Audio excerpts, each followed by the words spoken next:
국회로 좀 연결을 해서 네. 취재기자 이야기를 들어보도록 하겠습니다.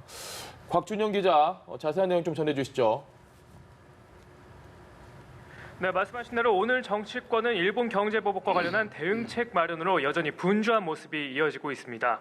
민주당은 일본의 경제 침략에 극복하는 극일 메시지를 전달하는 데 총력을 쏟았습니다. 회의실 걸개막으로는 안중근 의사의 유묵을 내걸었는데요. 안 의사가 1909년 이토 히로부미를 사살한 뒤 툭 셌을 때 쓴 독립이라는 글귀입니다. 이인영 원내대표는 회의에서 일본 경제 침략에 대응해 우리 기술 독립과 부품 소재, 장비 산업 자립화를 높일 수 있도록 최선을 다하겠다고 거듭 강조했는데요. 특히 일본 경제 침략과 이로 인한 경제적 어려움에 대응하기 위해 원내기구로 한일 경제전 예산입법 추진단을 구성하겠다고 밝혔습니다. 이 원내대표는 증시와 환율 시장이 출렁였던 것과 관련해서 제2의 IMF가 온다는 등 위기감을 조성하는 언행을 자제 부탁한다며 야당의 초당적 대처를 주문하기도 했는데요.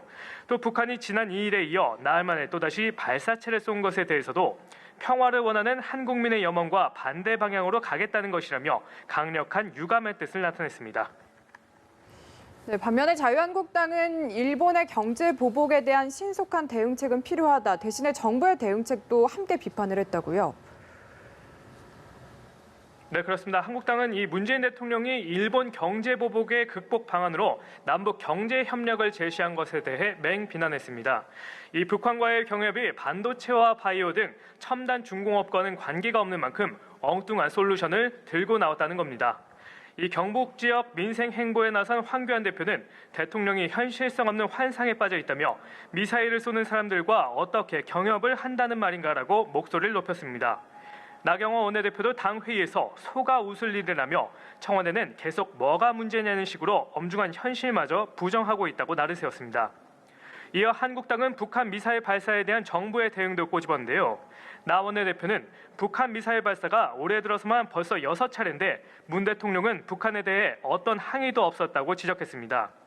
이어 일본에 대해서는 경제 침략이라며 한일전을 이야기하면서도 한미연합훈련은 이름도 못 붙이는 이른바 홍길동 훈련이 되는 등 친북 정부의 스탠스를 정확히 보여주고 있다고 비판했습니다. 네, 곽준영 기자, 국회에서는 운영위 전체 회의도 열리고 있는데 지금까지 회의 상황 전해주시죠. 네, 그렇습니다. 오늘 오전 10시부터 열린 국회 운영위 회의에선 일본의 경제 보복과 북한의 미사일 발사 등 외교 안보 이슈를 놓고 여야가 충돌했습니다. 회의에는 노영민 대통령 비서실장과 정의용 국가안보실장, 김상조 정책실장 등 청와대 핵심 관계자들이 참석했습니다. 특히 민주당은 일본의 경제 보복과 관련해 한일 군사정보보호협정, 즉 지소미아 파기를 요구하는 등 강경한 목소리를 냈는데요. 민주당 고용진 의원 등이 일본의 백색 국가 배제에 대한 대응으로 지소미아 파기에 대한 국민적 지지도가 60%에 달하다며 이같이 밝힌 겁니다.